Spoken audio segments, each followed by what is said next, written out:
Anggito, Presiden terpilih Prabowo Subianto optimistis target pertumbuhan ekonomi mencapai 8%. Padahal kita tahu di pertengahan tahun ini masih berkisar di 5%. Bahkan banyak juga institusi internasional yang cukup pesimistis kita bisa mencapai 5% di akhir 2024 ini. Tanggapan Anda seperti apa? Sebetulnya sebagai sebuah target itu sah-sah saja untuk mentargetkan suatu angka yang ambisius karena dengan demikian itu sebagai target ya itu kalau target 8% tercapai 7% kan sudah bagus ya, tapi kalau targetnya 5% mungkin hanya bisa tercapai 4%. Ini sebagai suatu sikap ya, sikap kita akan ataupun negara atau pemerintah dalam hari ini mentargetkan pertumbuhan ekonomi yang lebih tinggi. Ini sebagai suatu sikap, sebagai suatu tujuan ya. Yang kedua, tentu dari 8% itu di breakdown ya, mana sumber-sumber ekonomi, sumber-sumber yang bisa mendorong pertumbuhan ekonomi 8%. Menurut saya yang tantangan paling besar adalah investasi ya. Jadi kalau investasinya bisa ditingkatkan, eh, tentu dampaknya akan baik ya buat pertumbuhan ekonomi. Mungkin tidak sekarang 8%, tapi mungkin 3-4 tahun lagi atau mungkin 4-5 tahun lagi. Baik, artinya kalau di tahun 2025, 8% ini masih terlalu ambisius, Pak Anggito. Eh, Tidak hanya 2025 ya, tapi 2000 berikutnya pun 2026, 27, 28 itu juga suatu target yang menantang ya menurut saya. Menantang. Apakah bisa? Ya bisa kalau tadi ya investasi itu bisa ditingkatkan ke rasio di atas 30%. Sekarang kan 30% ya terhadap PDB ya. Pengalaman di Cina misalnya, India yang tumbuh 7-8% itu rasio investasi mencapai 40% terhadap PDB. Baik, kalau kita berkaca, investor global mungkin saat ini tengah wait and see, menunggu seperti apa kebijakan Bank Sentral Amerika Serikat terkait dengan pemangkasan suku bunga begitu. Tapi kalaupun ada pemangkasan, apakah menurut Bapak capital inflow yang masuk untuk investasi ini akan langsung agresif atau mungkin masih wait and see juga? Kalau yang Anda sampaikan itu adalah jangka pendek ya, itu jangka pendek. Tapi yang investasi sektor real atau FDI itu kita bicara surasi perekonomian jangka panjang ya.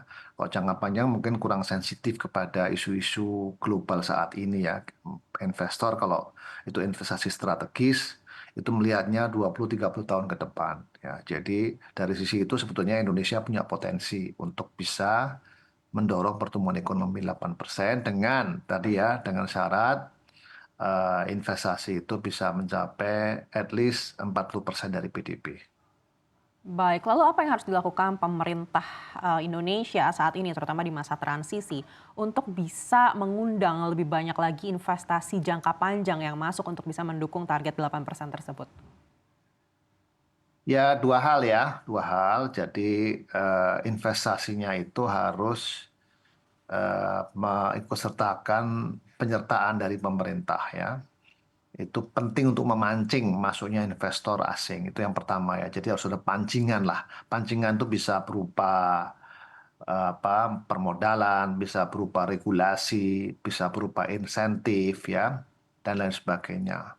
Itu yang pertama yang harus dikerjakan supaya investasi itu masuk. Yang kedua, tentu kita harus menyediakan menarik investasi itu dengan pembenahan di internal. Contoh yang sering diungkapkan oleh Bapak Presiden terpilih kita yaitu adalah IKOR ya. IKOR-nya kita itu tinggi 6,5 kalau nggak salah. Itu kan sangat tinggi. Itu menunjukkan bahwa investasi kita itu tidak efisien ya. Nah, itu yang harus kita benahi ya. Dipastikan bahwa investasi itu bisa menurunkan IKOR dan mendorong pertumbuhan ekonomi. Jadi dua itu ya. Jadi seleksi dari investasi itu penting. Investasi apa yang mau ditawarkan sehingga investasi itu memberikan nilai tambah dan memberikan pendapatan baik bagi investor maupun bagi negara. Ya, itu kira-kira dua hal yang harus dikerjakan. Baik, kalau dilihat dari segi regulasi, Pak Anggito, ini kan sebenarnya pemerintah juga mulai mempermudah regulasi untuk investasi yang masuk. Sebagai contoh, mungkin di sektor telekomunikasi kita tahu nih Starlink masuk ke Indonesia dan mendapat karpet merah begitu. Bahkan ini juga sempat menjadi perbincangan di kalangan industri internet provider lainnya begitu karena ternyata yang diberikan ke Starlink ini mungkin persyaratnya lebih murah dan lebih mudah begitu daripada provider internet lokal lainnya begitu. Apakah menurut Anda ini belum cukup bagi para investor untuk bisa menjadi peluang atau menjadi sweetener untuk lebih banyak lagi masuk ke dalam Indonesia? Itu tadi syarat kedua ya, di mana pemerintah itu mendorong untuk sektor tertentu ya. Contohnya adalah telekomunikasi. Tapi yang tadi yang pertama tadi, bagaimana supaya investasi itu dipancing atau dipicu ya dari pemerintah ya. Jadi pemerintah itu harus memberikan suatu lead ya, contoh gitu ya. Jadi minimal pemerintah itu masuk misalnya mau investasi smelter atau investasi pertambangan ataupun investasi migas misalnya, itu pemerintah tuh chip in masuk gitu ya. Itu karena apa? Investor itu masih menganggap Indonesia ini masih negara yang memiliki risiko investasi. Jadi kalau dengan pemerintah masuk itu bisa bisa negara, bisa BUMN ya. Itu sebagai pancingan sehingga investasi asing itu masuk. Baik, investor global melihat risikonya seperti apa sih Pak untuk berinvestasi di Indonesia? Ya, kan kita sudah masuk ke investment grade ya, tapi kan investment grade-nya belum masuk ke triple A ya. Triple A. Jadi itu ukuran di mana investor itu melihat sejauh mana sovereign risk atau risiko dari suatu negara itu. Nah, jadi itu aja ukuran sederhananya. Ya tentu kalau dari sisi peringkat, maka Indonesia masih dianggap negara yang berisiko dibandingkan misalnya dengan Korea, dengan Cina, dengan Jepang ya, bahkan dengan Thailand, dengan dengan mana ya Malaysia gitu ya. Jadi itu kurang lebih lah ya ukuran untuk menunjukkan seberapa tinggi atau seberapa besar risiko investasi yang dilihat oleh para investor. Baik, Pak Anggito, Anda sendiri menilai pertumbuhan ekonomi kita hingga pertengahan tahun 2024 ini seperti apa? Apalagi kalau dibandingkan dengan negara-negara tetangga kita. Ya, menurut saya sih akan stay ke angka 5% ya, karena tidak ada inisiatif investasi baru ya yang terlihat gitu ya secara signifikan itu akan merubah sumber-sumber ekonomi kita sendiri ya. Jadi saya kira kalau dengan kondisi seperti ini maka pertumbuhan ekonomi masih akan ditopang dari konsumsi dalam negeri dan mungkin ekspor ya.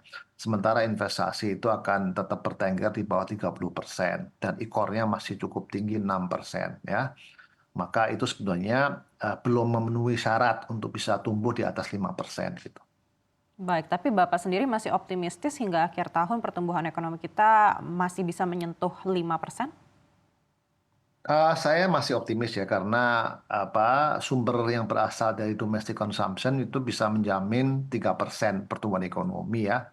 Kemudian dengan kondisi hari ini yang masih uncertain tapi kan tetap memberikan insentif bagi ekspor dan investasi juga masih ada khususnya investasi domestik dan investasi yang sifatnya adalah perluasan ataupun pengembangan dari yang ada. Tapi itu sudah cukup ya cukup untuk investasi ataupun pertumbuhan ekonomi di kisaran 5% bahkan mungkin sedikit lebih di atas itu.